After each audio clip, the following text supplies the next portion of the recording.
great man Tendulkar. I also have a superstition that when I watch, he gets out. Therefore, therefore, I came away praying in my heart of hearts that he should, forget about century, he should save India. That's a different thing. Now, the point is, very important point is, just as what is good governance when the students ask, this is a very important, this is a very important subject. One writer very aptly said, good governance is a combination of three things: politics, administration, and management. This is a very useful description. One is politics. Policy is laid, good governance. That means PDS. There is an excellent research article in the Hindu 2 days ago on the public distribution system where, interestingly, poor people are not asking for money, they're asking for grains. Obviously, women, because of a number of reasons. Because the cost of grain would be different tomorrow, and the husbands will knock away the money. And therefore, these are the reasons why poor women especially are not asking for money, however high it is, however good it is, however useful it is. They say, we want grains instead. We want food, commodities instead. This is what they say. Now, therefore, please remember, good governance is a combination of, number one, politics. Politics is not the politics we are witnessing today, but then policy making. Number two, it is administration, implementation. The bureaucracy comes into play. For instance, examples can be given. S.R. Shankaran, K.R. Venugopal, these are outstanding examples of converting a policy into a tremendous success that enhanced the popularity of leaders. Even Rajiv Gandhi, for that matter, he owed much of his success to the initiators of public policy. For instance, Saran, who spoke the other day, was responsible for certain very important moves in the realm of foreign affairs, especially when P.V. Narasimha Rao made a new a foray into East, Southeast, and Rajiv Gandhi did something different, amendments, etc. Now, therefore, please remember, first politics, then administration, thirdly management. Management is a very important subject. Now, experts say that engineering curve will come down. Already engineering colleges are in trouble, many. But management curve will not come down. That's what they say. Prediction up to 2040. All predictions are up to 2020, 2040, etc. Management curve will not come down because management today is not one area of managing resources. As Swaminathan said, it is a multi-dimensional process of management of resources. In political science, very simple thing we used to say, converting resource into influence, influence into power is politics. Very simple thing we say. What is power? What is authority? We say converting a resource into influence, influence into power. That is politics. Politics is making the impossible possible, the art of the possible. And therefore, that is politics. And interestingly, at the naval base, I said, one admiral asked a question the other day at the meeting, oh, don't you think that politics is very dirty today? I said, Admiral, can you tell me when politics was clean? Otherwise, Kautilya would not have been there. I read a beautiful line in Octavia Pass, which is very relevant today. Please, Octavia Pass, you must really read his book, Octavia Pass. And what a beautiful line. This is relevant today. What is the greatness of Akbar? In one line he said, Amartya Sen writes pages and pages on Akbar. Akbar, Amartya Sen writes. He does not write anything about our South Indian leaders. And then what Amartya Sen wrote in pages and paragraphs, Octavia Paz wrote in just one line. Under Akbar's rule, tolerance was transformed into reconciliation. What a beautiful line it is. Tolerance is, I think, supercilious. It is condescension. You tolerate me. You are very noble. If I speak for now, you tolerate me. But tolerance converted into reconciliation. That means mutual adjustment, mutual accommodation between the Hindus. And remember, a Muslim ruler, he explains, by abolishing that notorious toll tax, he earned the goodwill of the Hindus. Akbar. That is a relevant example for secularism where the majority, if the ruler is a Muslim, he accommodated the Hindu interest. If the majority are Hindus, as Gandhi very rightly, wonderfully said, they must accommodate the interests of the minorities. That is why I began with cultural pluralism. When the Americans very, very proudly say, we have commingling of cultures, they use a word, Samakya Padover. In 1964, when I was a young lecturer, I was sent to Madras to attend a seminar at which one of the outstanding political scientists in India, guru of Rajni Kothari, was there, Professor Bhaskaran. My God, I have not seen a greater professor, Indian professor of political science than Professor Bhaskaran. I always had, Namaskaram, ipude meeku thanks cheppisan. He is the father of the program, he is the author of the program. So now that both, so Professor, I always say Professor Bhaskaran, my greatest admiration, you'll pardon me, for two professors, one Bhaskaran, the other, luckily for us, University Srinivasa Iyengar. Bhaskaran, we were all young lecturers in 1964-65, we were attending a seminar, Samakya Padover was speaking, and you know, there was Olive Reddick. Some of you might have seen, I don't think anybody here has seen Olive Reddick. She was in charge of the American Library at Hyderabad. Like Roosevelt, she used to go about in a wheelchair, paraplegic. She could not walk. A lady, my God, of enormous toughness. And she used to say, boys, time is up. We all used to rush and sit there like, we were literally driven into the room. Boys, time is up. And at the end of the function, one lecturer from Karnataka, he said, why are you all waiting here? She was a stickler for punctuality. She said, this Karnataka lecturer said, Madam, we are waiting for the photographer. What did he say? We are waiting for the photographer. It is not photographer, it is photographer, she said. She corrected. She had the, after all, she was an administrative boss. At that seminar, why I adored Professor Bhaskaran was, one young lecturer sent a chit. Those days, this internet was not there, this cell phone was not there. Sent a small question to Professor Bhaskaran, he was speaking. And the great man, he died, of course. He left his office, even though the university wanted him to continue, he said no, and gave it to Perumal. That was Perumal's good fortune and the misfortune of all of us because such a great man. Now, Bhaskaran did not, he simply got up and said, I'm sorry, I don't know the answer. Because literature teachers and political science teachers are always at the receiving end. They will ask questions about American president, municipal problem, state politics, will there be Telangana? You have to answer every blessed thing in this world. And if you say, I'm specializing in foreign policy, then, this man doesn't know, is not well read, etc., etc. So Bhaskaran simply said, I don't know. There ended the man. Then, lunch, he did not come for lunch. At 3 o'clock, the great man, in his suit, quietly came, slipped the note he prepared into the hands of the questioner. This is the answer. He went to the library, consulted the books, made notes of it, and then this is the duty of a teacher, I thought. That is the most fundamental duty of a teacher is, as Isaiah Berlin brilliantly said, be humble throughout, and if you don't know, say, I don't know. There's no point in saying, etc., etc. Now, when I mentioned all this because Bhaskaran was presiding over the meeting when Samakya Padover in 1964 said, commingling of cultures. For 7-8 years, I really wrestled with the problem of understanding. What is this commingling of cultures? Luckily then, of course, Fulbright Fellowship came and then I was able to go there. And then I told my American friends, what you're talking of commingling of cultures, it happened in India centuries ago. This is cultural pluralism.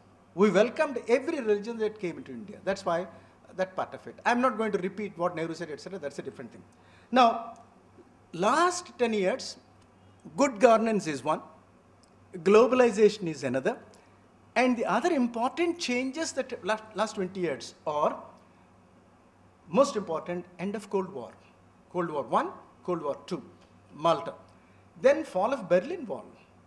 Berlin Wall from 1948 till 1989.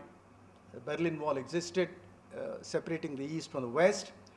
And thirdly, a breakup of Czechoslovakia and Yugoslavia, the victims of cartographic aggression committed by the victorious powers at the Paris Conference in 1919-1920. Then breakup of Soviet Union.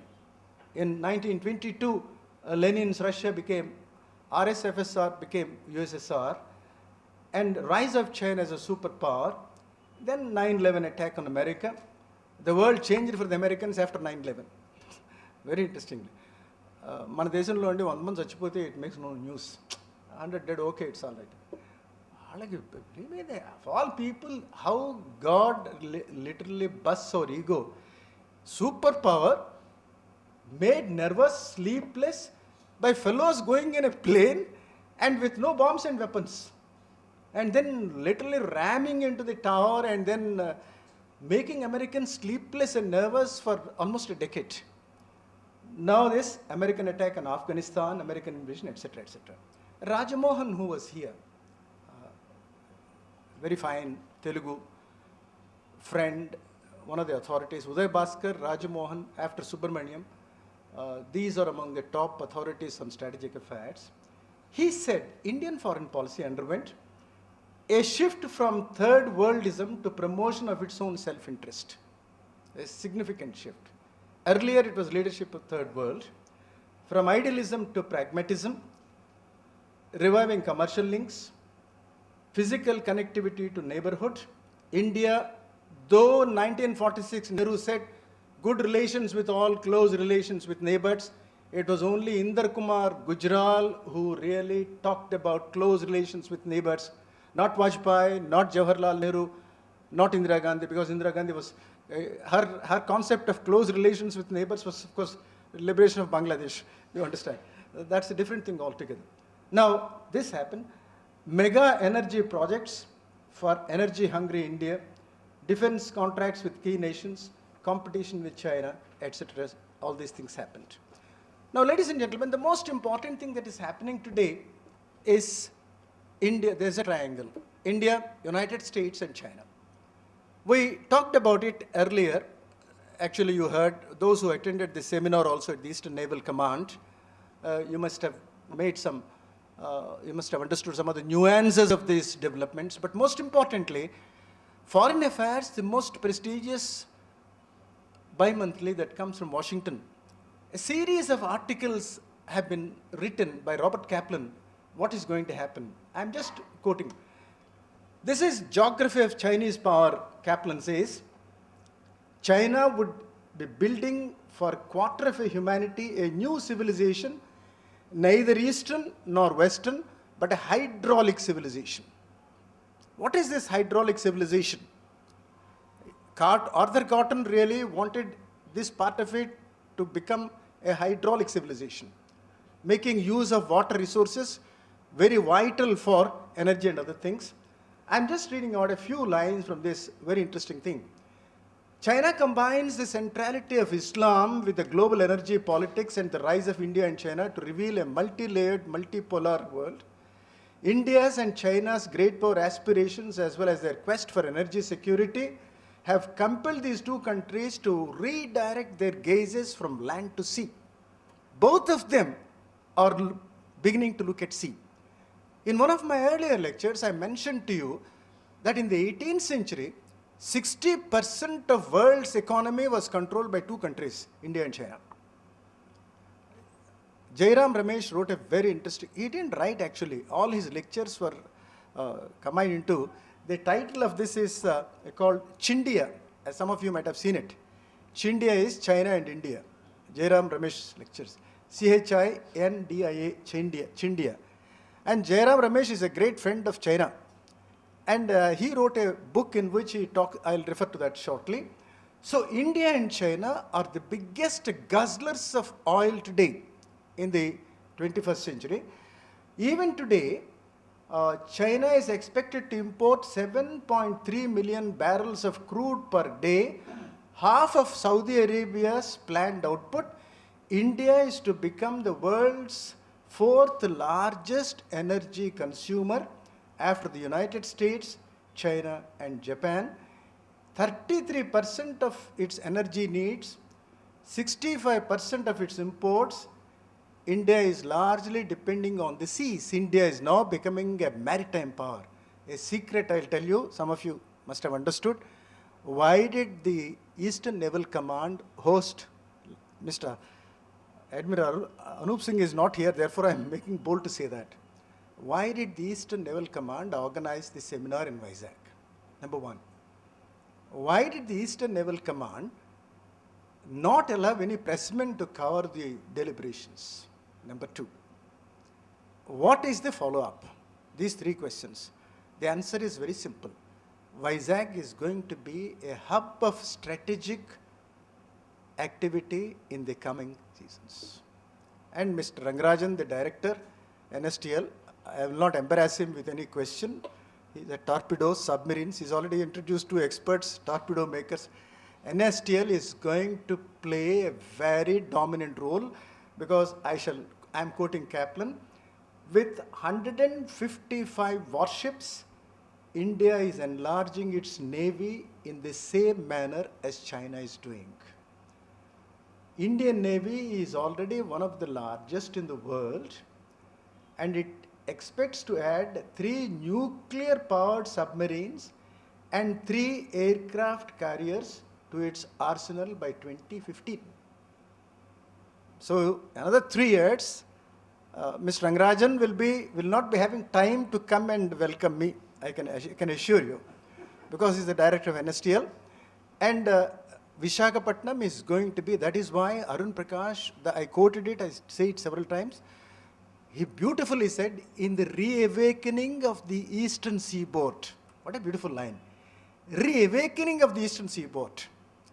Then I just, ఒకప్పుడు మనం name drop చేస్తాం ఎంత గొప్పవాళ్ళని చెప్పడానికి.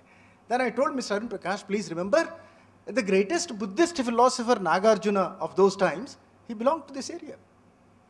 మేమంతా ఎదురుకు మీరు చేసేది మీ ఎదురుకు చేసామండి. I just tried to bluff my way out of a very embarrassing situation. He said, in the reawakening of the Eastern Seaboard, Visakhapatnam will be at the heart of it. This is going to happen. A lot of things are going to happen, and this is one side of it. Now, మీరు మర్చిపోయిన అసలు దీని గురించి ఊరికే పిల్లలు వస్తారేమో వరుసగా వేసేయండి పర్లేదు. This is the background. I refer to this. I just okay తీసేయండి. కూర్చోండి sir. This is the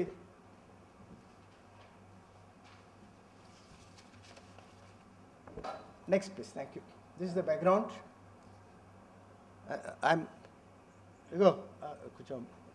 I'm electronically illiterate. Must confess, and therefore all this has been done by somebody, my assistant. And yes, next please. Next. This is evolution. The Haripura Congress. We refer to that already, Haripura Congress and all that. Yes, please. Thank you. Next. We also refer to Cold War. Not necessarily. Next, please. We also made reference to globalization. All these will be, Rangarajan garu, these will be given to the students, this note. Thank you. Yeah, right. Okay, next. Now, the paradigm shift I have talked about last 20 years. Yes, please, next. Gazes from the sea from the land to the seas, 33%, etc. Next, please. దీని ముందరది ఒకసారి వెళ్ళండి. దీని ముందరది. Now, ఈ last ఇది చూడండి మీరు. The Chinese government has already adopted a string of pearl strategy for the Indian Ocean. ఇది ఒక పెద్ద కాన్సెప్ట్ అయిపోయిందండి. ఇదివరకు అమెరికన్ కాన్సెప్ట్ మ్యాప్ మీరు I just want to mention here. The American anxiety during the Cold War period was, they said they believed in a theory called the domino theory. The domino theory was, actually the word domino was coined by Ramsay MacDonald's son, who was High Commissioner to India, Mr. MacDonald, he coined the domino theory. You know, when we go to some circus or some exhibition, మన milk బాటిల్స్లో పెడతారు ఇలా dominoes చూసారు కదండి, అది centre one you hate the entire thing collapses.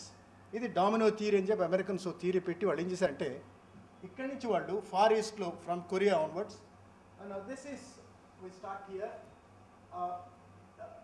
This is where the infamous or famous MacArthur Korean War took place, and then once Korea and then the other countries, they keep falling.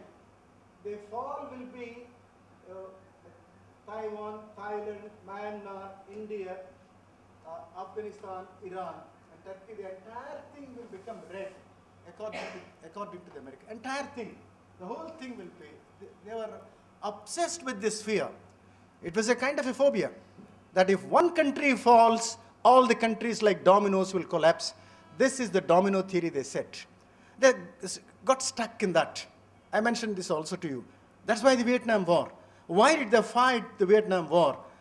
We were taken to Hawaii as Fulbright scholars. I and Ramesh Satta, we went there 1969. Such a beautiful place, a very funny thing. And the ladies come and Barrister Parathisan cinema మీద అలా వెళ్ళాం అనమాట. Where vegetarians, we don't know much about it. వాళ్ళు వచ్చేసి ఆడవాళ్ళు వచ్చి మెడలో ఒక ఆకుల దండలు వేసేసి ఓ హగ్ ఇచ్చేసి తీసుకెళ్లారు. And we search for vegetarian food. అది ఇప్పుడు అనవసరం అనుకోండి. We survived on milk and fruit juice for 7 days. We thought we became పీనుగులు అయిపోయాం అనుకున్నాం. But our weight went up by 2 pounds 2 kgs. So then this Hawaii వెళ్ళామండి.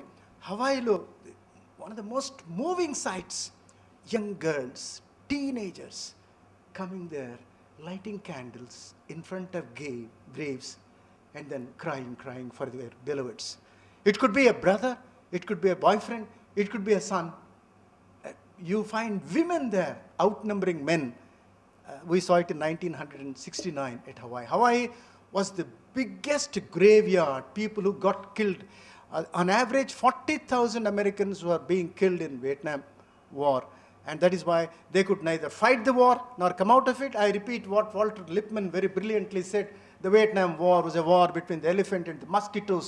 The elephant cannot be killed by the mosquitoes, and the mosquitoes will not allow the elephant to sleep. America was the elephant. It happened. Now, this Vietnam War, and Nixon, how Nixon came out of it, all these things we know. Now, if that is the theory, China today is making a very funny theory. Brief, I refer to that. Chinese government, string of pearls. This is India. This is Tibet. Now, India is being not cornered. India is being trapped in a spider's web. I'm reading out what it means. The Chinese government has already adopted string of pearls strategy for the Indian Ocean, which consists of setting up a series of ports in friendly countries along the ocean's northern seaboard. It is building a large naval base and a listening post in Gwadar, Pakistan, a port in Pasni, Pakistan, 75 miles east of Gwadar, and then a fueling station in Sri Lanka, a container facility with extensive naval and commercial access in Chittagong, Bangladesh. Beijing operates surveilling facilities on island deep inside the Bay of Bengal. Myanmar, whose junta gets billions of dollars from Beijing, the Chinese are constructing or upgrading their industries, their projects. And China has literally, it is mischievously called string. It's a string of pearls. It is a spider's web, a trap into which India is being driven remorselessly by China. And you know something about Tibet, there's no doubt about it. This is happening. This is the most alarming development as far as India is concerned. Now, what does India do under these circumstances? I mentioned earlier at the seminar also a very interesting thing. The United States is caught in a trap. The trap is, it can't openly support anti-Chinese activity because $3 trillion American dollars America owes to China. The biggest trading partner is China. America's economy is dependent on China. And somebody said the dollar is in the threat of being replaced by the yuan. Already in Asian countries, the dollar is weak, the yuan is strong. It is an economic warfare. I told you earlier, I mentioned to you, that foreign policy is, very simple definition is, what you do, diplomacy is how you do. And in diplomacy today, it is pure economic and trade operations. And China's trade today is such that, the United States is practically scared of China. And therefore, all economic interests of the United States would be adversely affected if something goes wrong in the relation. Politics, there is an interesting theory called billiards ball theory, Arnold Wolfers. In politics, even at the individual level, if you have an enemy, you don't directly hit the enemy. You hit one ball with another ball. Billiards lo ball direct ga pocket lo veyam kadandi. O ball tho kodtam. So if you want to hit India, you hit somebody else. You use China. So this is a terrific strategic triangle, and the United States has finally conceded. Robert Kaplan very modestly says, America will elegantly decline. And they quote a Chinese proverb. The Chinese proverb said, the wise monkey always watches from the hilltop when the tigers down below fight. Isn't it? They fight. This is what China was doing when Russia and America were fighting in the Cold War. Today, what America wants to do, it wants to be the wise monkey, sit on the mountain top, make India and China fight the war on the seas. It's going to be a very terrible war. What kind of dimension this war will take, nobody knows. Those in the Navy are really doing, I think, extra work. Suddenly, the Navy has become very important. The Eastern Naval Command, obviously, is going to be a key role player. There's no doubt about it. Now, this is where certain interesting things happen. I told you that 25th of July, you're having this talk. 28th of December, we had the first. I said, when Dr. Vijay Kumar comes, I would like to thank him for choosing, along with Rangarajan, such a beautiful day. The credit goes to you. You know why? Only this afternoon we got this, the Economist, latest Economist. The cover of the Economist is a huge lumbering, limping elephant. That is India. And the elephant is being driven by 4 fellows, pushed by 4 fellows, and the trunk of the elephant is being dragged by all Indians. The elephant is reluctant to go. I told you, I am repeating a joke. Now you are calling it an elephant. A few friends will forgive me what I said at the Eastern Naval Command. The famous thing, India is called the tiger, and China is called the dragon. Americans, they say, we are wise people, we want the Chinese dragon and the Indian tiger to fight it out. Now the biggest thing is, Indian tiger, this book today specially says, one more push for India. Why? On July 24, 1991, economic reforms were introduced by Manmohan Singh. 20th anniversary you have chosen for this lecture. And with your permission, I shall read out these 2 very good lines from The Economist. The West naturally wants. The Economist says, on July 24, 1991, Manmohan Singh, then India's finance minister, presented to Indian Parliament a budget that would change his country and the world. It was an unlikely triumph wrested from a moment of national humiliation. July 24th, 1991 was a day of national humiliation, he says. Thanks to political turmoil, high oil prices and fiscal profligacy, India was left with barely enough foreign exchange to last a fortnight. We had no money even to last a fortnight. No foreign exchange even to last a fortnight. Look at this line. Like an indigent household pawning the family jewels. Bangaram takit pettinettandi. Like an indigent household pawning the family jewels, the central bank was forced to airlift 47 tons of gold to the Bank of England. as a collateral for loan while it waited for more help with the IMF. That was a very historic decision taken by Manmohan Singh. And Manmohan Singh very modestly, very rightly said, while I did the job, I gave credit to my leader Narasimha Rao, who stood by me. So all said and done, economy that was practically in doldrums, తాకట్టు పెట్టినటువంటి తెలుగులో చెప్పాలంటే ఎకానమీని వెళ్ళిందంటాడు అంటాడు చూడండి. In that fraught summer Mr. Singh devalued the rupee, abolished most of the quotas and licenses, who could produce what, etc., opened industries, some industries to foreign capital, and quotes Victor Hugo very famously, no power on earth can stop an idea whose time has come. Whose time has come. The time has come.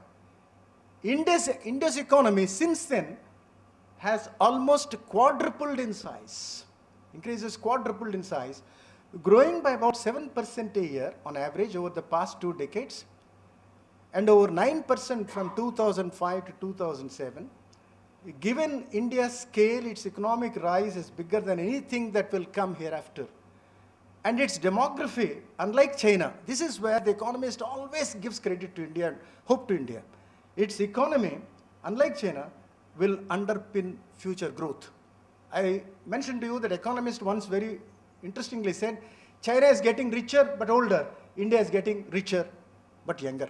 Because all young people, they are going to lead under 30, 55% of the population. But again, the problem is, may I in all humility, with your indulgence, may I say that the beauty about India is, Swami Vivekananda 130 years ago said, the Indians believe in the Gita. The Gita preaches neutrality towards the fruits of work. Indians are neutral towards work itself. That is why nothing happens in India. Therefore, nothing happens in India. Therefore, we have the genius, as M.S. Swaminathan said, underutilized human resources and overutilized natural resources. That is the problem of Indian economy, he said. Now, this is the funniest part of it. And then I shall close in about 10 minutes after. Next Subichan, please. Next. Please say next. Pradeep, thank you. This is Jairam Ramesh. Jairam Ramesh, China represents the most significant threat to both countries. America వాళ్ళకండి మీరు మనిషితో వచ్చిన digression, మన అదృష్టం ఎలా ఉందంటే ఎంత మారిపోతాయంటే రోజులు, చిచ్చి ఇండియాలో క్రికెట్ ఆడడం అన్నారు. Australia, England, South Africa, except the coloured West Indies, everybody said no we don't come to India. And one test is too much అన్నారు. ఏమండి ఇండియాలో క్రికెట్ ఆడడం ఏంటన్నారు. 500 cricketers waiting, foreign cricketers, to play in India today. India is a superpower in cricket. చూడండి ఎంత ఐరనియో. Similarly, what is happening is, the United States suddenly discovered a friend in India. It says China represents the most significant threat to both countries. Now here the strategic part of it, very important part of it is, we want a friend in 2020 that will be capable of assisting the US militarily to deal with Chinese threats. This is Jairam Ramesh collected this. And then, interestingly, experts say the decline of Russia is responsible for the rise of China.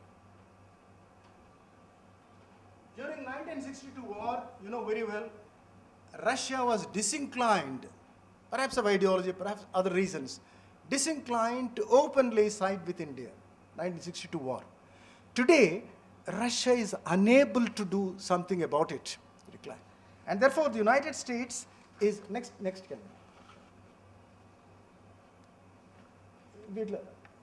Now, one question that is asked today, manakandi substance, one important thing is, number one, this question was answered last time also. Why should good people like you, captive audience, sit and discuss this? share a few things. Not that you do not know these things, why should you? Number one, the answer is very simple. Need for think tanks in every town, every city is important. If this can